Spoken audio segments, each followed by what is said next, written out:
Krispy Kreme donuts. Bitch. Let's get right into it.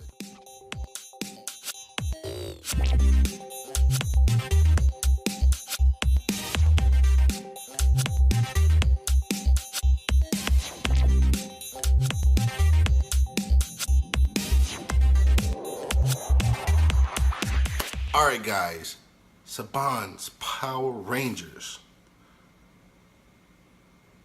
If you don't know anything about the Cirque Show 24/7, if this is your first time here, let me bring you up to speed. I am, I am, I am a massive Power Rangers fan. Like a massive. I have the toys. I have the costumes. I have the autographs. You don't even want me to go there. All right. Like since day one, I've been a Power Ranger fan. It's just certain things about me that make me me. Batman, Power Rangers, Charlie Brown. That's all you need to know about the Cirque Show 24/7. That will tell you everything you need to know about me. Charlie Brown, Batman, Power Rangers, through and through. That's the thing that makes me. So going into this movie, I was super hyped because I'm the old school type of Power Ranger. I'm all about that Mighty Morphin, and I kind of stopped toward maybe Lost Galaxy, but Mighty Morphin up to Lost Galaxy, that's me all day, every day. I was a big fan of the movie. I remember vividly going to the movies in a knockoff version of like the white ninjetti costumes, because when I saw the trailer and when I saw all that, I was like, Mom, I want to be that for Halloween, or I want to go to the movie theater as the white ninjetti Power Rangers.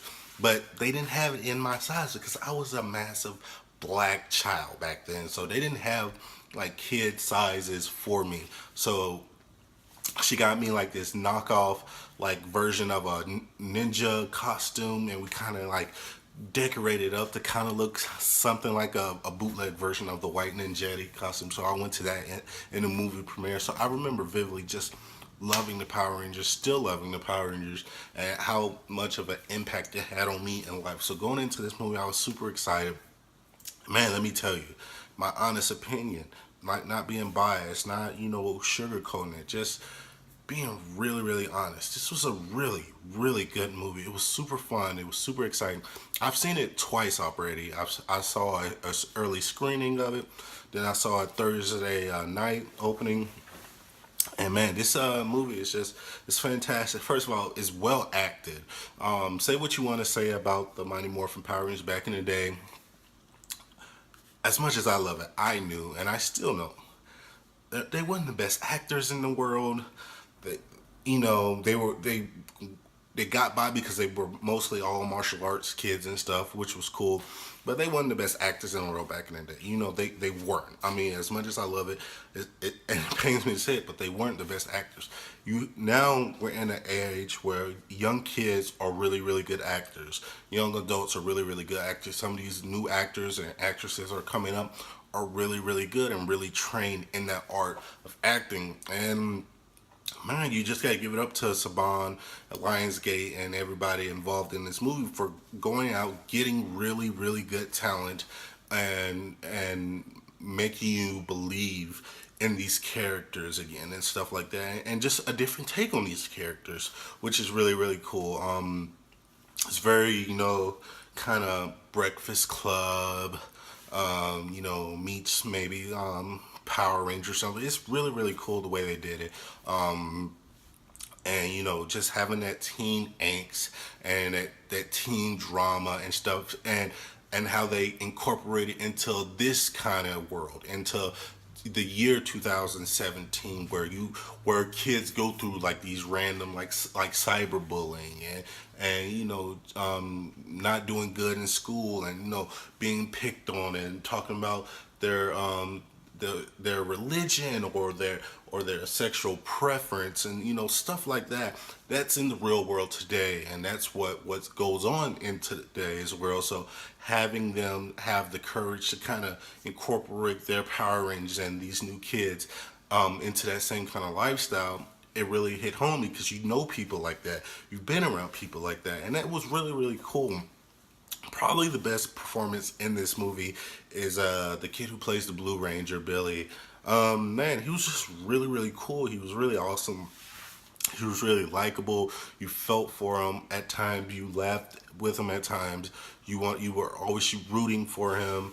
And it made sense for him to be the first person to kind of morph and stuff like that. And just having that, having what I really really liked about this is that these kids were not all friends. They didn't know each other, and they had to build that relationship and stuff like that. The only like major gripe I had about this movie, which they should have probably kept, there's a line in the movie where Alpha says, Rita's coming and you got to get ready. It might take 11 months. I mean, no, 11 days. He says it just like that. It's like, it might take 11 months.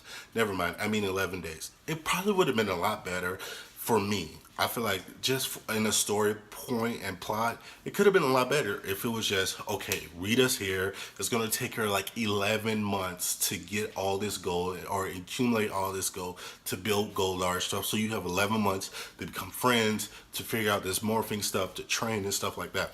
Not 11 days. So I would have liked if they would have just kept the 11 months.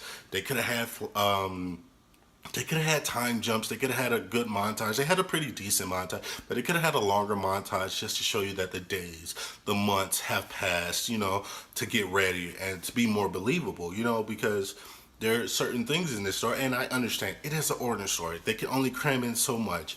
It runs in like 2 hours and maybe 10 minutes or something like that.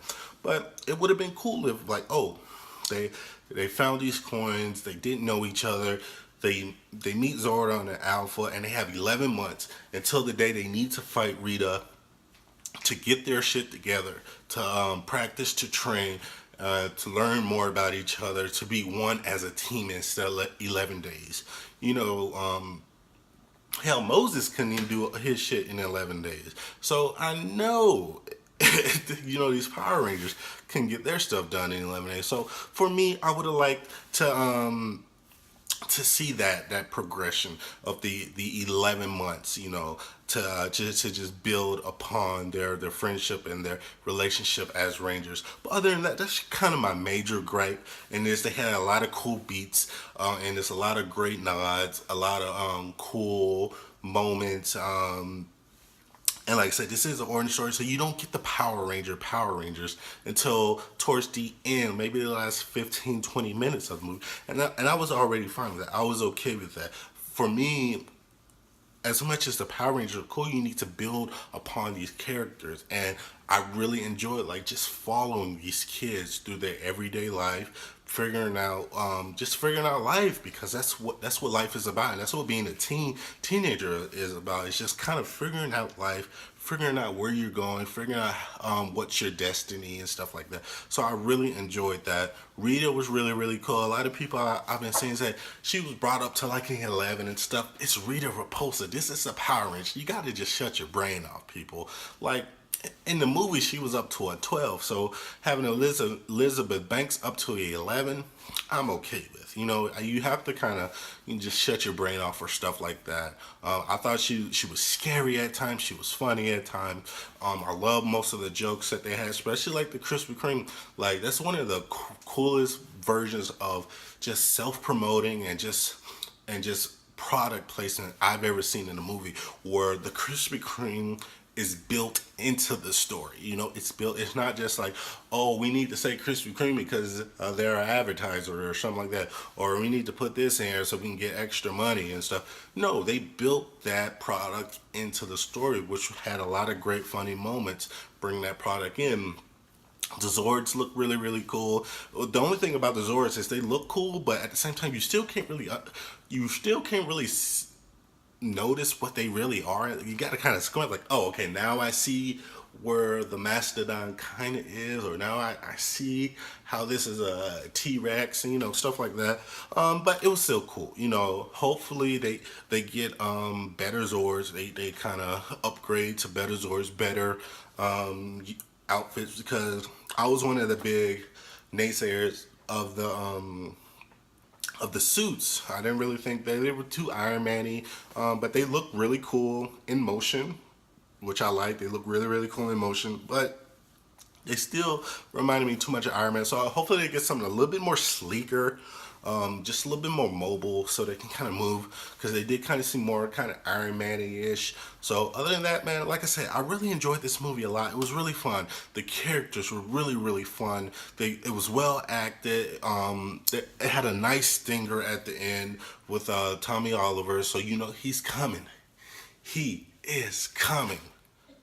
I'm super excited for that. So overall, I really enjoyed this movie. What do you guys think about Saban's Power Rangers? Did you like it? What was your favorite part? Who was your favorite Ranger? Did you like the chemistry of the team? Oh, the beginning of this movie, where you get to see Zordon and the history of how he was the Red Ranger and his rise and fall, was just so fantastic. Like, for me, being honest, I could have dealt with the fact, I would have rather just seen, when I saw that, I was like, man, I would have just rather seen a whole story of the Power Rangers, just Zordon's team, and the rise of them, and then the fall, and then the second movie, you get the Jasons, the Kimberlys, the Billys, the Trinis, the Zacks. So I would have loved to see that, like, me personally, because that first like 5-10 minutes of opening of just like Zordon and stuff, it was so cool to where I was like, man, they could have just did a whole movie of just Zordon being the first Red Ranger and his whole team, and how they rose to become the Power Rangers, and then their fall from like dying and Rita and stuff like that. That would have been so cool, because you learned so much. Just a little bit of time, you learned that Rita was a Power Ranger. She was friends. They were really good friends, her and Zordon. And then they had a falling out. She wanted more power and stuff. So that would have just been a great movie. Like, me talking about it now, I was like, man, maybe I really want to see that movie. But I love this movie too. So hopefully we get more backstory of Zordon. So hopefully in the second movie we get some more answers and stuff like that with Zordon and Rita and stuff like that.